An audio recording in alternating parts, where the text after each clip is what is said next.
एक दिन पांडु अपनी बहन को स्कूल छोड़ने जा रहा था। समय कम था और दोनों पूरी ताकत से स्कूल की ओर भाग रहे थे। बहन की सांसें तेज थीं और दिल में सिर्फ एक ही चिंता, देर हो रही है। वो बोली, सबके पास स्कूटी है और मैं ही रोज पैदल आती हूँ, इसीलिए हमेशा देर हो जाती हूँ। स्कूल के गेट के पास आकर उसने हिम्मत जुटाई और एक इच्छा कही, अगर हो सके तो मुझे भी एक स्कूटी दिला दो।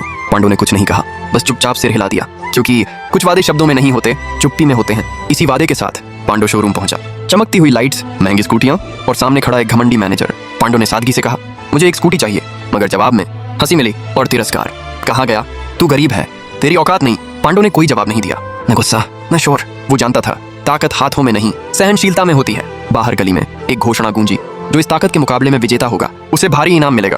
पांडु रुक गया। यह मुकाबला पैसों के लिए नहीं था, ये एक बहन के सपने के लिए था। मंच सज चुका था, भीड़ थी, ढोल बज रहे थे और सामने खड़ा एक विशाल पहलवान। मुकाबला शुरू हुआ।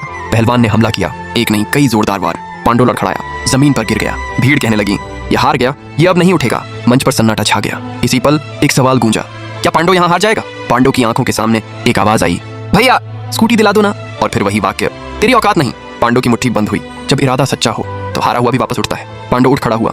इस बार वार रुके नहीं, इस बार ताकत बोली। एक के बाद एक जोरदार हमले और आखिरकार पहलवान जमीन पर था। घोषणा हुई, विजेता पांडु।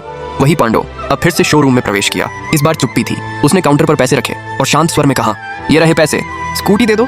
फिर एक बात और, गरीबी किसी की औकात नहीं होती, ये सिर्फ हालात होते हैं। और आगे से किसी गरीब को तिरस्कार की नजर से मत देखना, क्योंकि इज्जत खरीदी नहीं जाती, कमाई जाती है। स्कूल के बाहर बहन स्कूटी देखकर रुक गई। आंखों में आंसू थे और होंठों पर सिर्फ एक शब्द, भैया।